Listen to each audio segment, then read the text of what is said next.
ಇನ್ನು BY ವಿಜಯೇಂದ್ರ BJPಯ ರಾಜ್ಯಾಧ್ಯಕ್ಷರು ಇವತ್ತು ಧರ್ಮಸ್ಥಳದಲ್ಲಿದ್ದರು. ಧರ್ಮಸ್ಥಳದಲ್ಲಿ ದೇವರ ದರ್ಶನ ಪಡೆದರು, ಪೂಜೆ ಪುನಸ್ಕಾರಗಳನ್ನು ಮಾಡಿದ್ರು. ಅದಾದಮೇಲೆ ಹೊರಗಡೆ ಒಂದು ಮಾತಾಡಿದ್ರು. ನನ್ನ ವಿರುದ್ಧ ಸಾಕಷ್ಟು ಅಪಪ್ರಚಾರಗಳನ್ನು ಮಾಡ್ತಾ ಇದ್ದಾರೆ. ಅಡ್ಡ ಮತದಾನಕ್ಕೆ ನಾನೇ ಕಾರಣ, ನಾನೇ ಅವಕಾಶ ಮಾಡಿಕೊಟ್ಟೆ ಅಂತ ಮಾತಾಡ್ತಾ ಇದ್ದಾರೆ. DK ಜೊತೆಗೆ ನನ್ನ ವ್ಯವಹಾರ ಇದೆ, ವ್ಯಾವಹಾರಿಕ ಸಂಬಂಧ ಇದೆ ಅಂತ ಮಾತಾಡ್ತಾ ಇದ್ದಾರೆ. ಈ ರೀತಿ ಸಾಮಾಜಿಕ ಜಾಲತಾಣದಲ್ಲಿ ಚರ್ಚೆ ಆಗ್ತಾನೇ ಇದೆ. ನಾನು ಪಕ್ಷದ ಅಧ್ಯಕ್ಷ, ಎಂದೂ ಕೂಡ ಕೀಳುಮಟ್ಟದ ಕೆಲಸ ಮಾಡಲ್ಲ.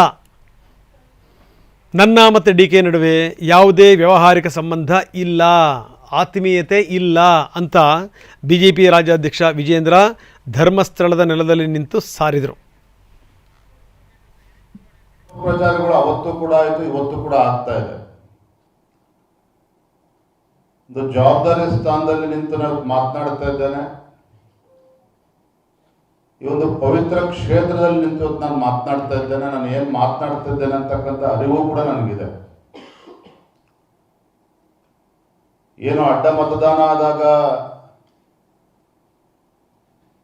ರಾಜ್ಯದ ಅಧ್ಯಕ್ಷರು ವಿಜಯೇಂದ್ರ ಮತ್ತು ನಾಡಿನ ಮುಖ್ಯಮಂತ್ರಿ DK ಶಿವಕುಮಾರ್ ಅವರ ವ್ಯಾವಹಾರಿಕ ಸಂಬಂಧ, DK ಶಿವಕುಮಾರ್ ಮತ್ತು ವಿಜಯೇಂದ್ರ ಮಧ್ಯೆ ಇರತಕ್ಕಂಥ ಆತ್ಮೀಯತೆ,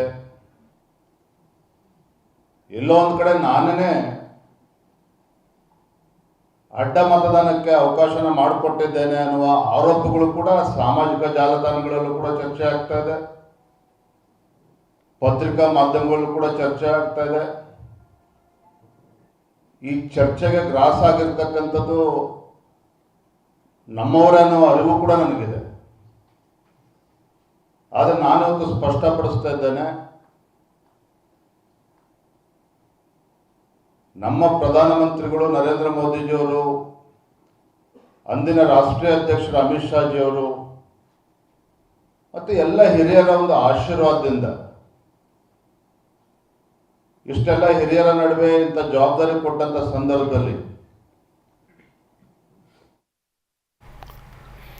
ಇದು ಸಂಗತಿ. ಇನ್ನು ಈಶ್ವರಪ್ಪನವ್ರ ಬಗ್ಗೆನೂ ಕೂಡ ಮಾತಾಡಿದ್ದಾರೆ. ಯಾಕಂದರೆ ಈಶ್ವರಪ್ಪ ಹೇಳಿದ್ರು, ಹಿಂದೆ 17 ಶಾಸಕರನ್ನ BJP ಕೊಂಡ್ಕೊಂಡಿತ್ತು ಅನ್ನೋ ರೀತಿಯಲ್ಲಿ ಹೇಳಿದರು.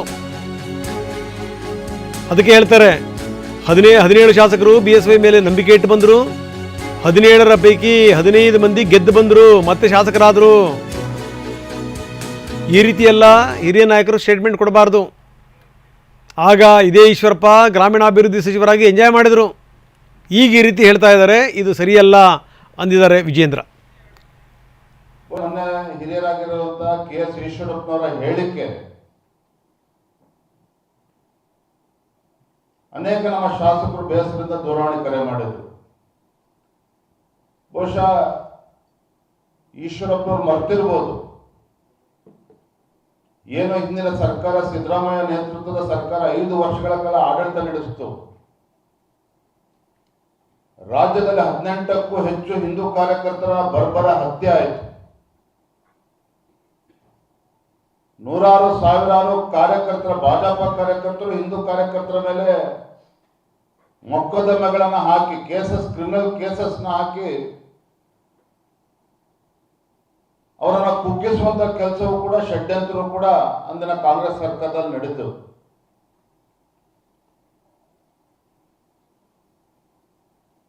ಆದ್ರೆ ಅಂತ ಸಂದರ್ಭದಲ್ಲಿ ಆ 17 ಜನ ಶಾಸಕರು, ಇವತ್ತು ಕೆಲವರು ಕಾಂಗ್ರೆಸ್ನಲ್ಲಿ ಇರ್ಬೋದಿಲ್ಲ ಅಂತಲ್ಲ, ಆದರೆ ಅವತ್ತು ನಮ್ಮ ಜೊತೆ ಕೈ ಜೋಡಿಸತಕ್ಕಂಥ ಪರಿಣಾಮವಾಗಿ ಒಳ್ಳೆ ಆಡಳಿತನೂ ಕೂಡ ನಮ್ಮ ಭಾಜಪ ಸರ್ಕಾರ ಕೊಡೋದಕ್ಕೆ ಸಾಧ್ಯ ಆಯಿತು.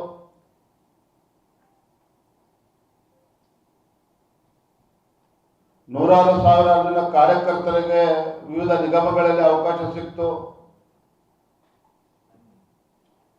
ಬಹುಶಃ ಈಶ್ವರಪ್ಪ ಮರ್ತಿರ್ಬೇಕು, ಅವರು ಕೂಡ ಗ್ರಾಮೀಣಾಭಿವೃದ್ಧಿ ಸಚಿವರಾಗಿ ಏನೇನು ಕೆಲಸ ಮಾಡಿದ್ರು ಚರ್ಚೆ ಮಾಡೋದಕ್ಕೆ ಹೋಗಲ್ಲ. ನಾನು ಚಿಕ್ಕವನಾಗ್ತಾನೆ, ಕಾಂಟ್ರಾಕ್ಟರ್ ಆತ್ಮಹತ್ಯೆ ಮಾಡಿಕೊಂಡ್ರೆ ಅವೆಲ್ಲವೂ ಕೂಡ ಈಗ ಪ್ರಸ್ತುತ ಏನಲ್ಲ. ಆದರೆ ಅವರು ಕೂಡ ಗ್ರಾಮೀಣ ಅಭಿವೃದ್ಧಿ ಸಚಿವರಾಗಿ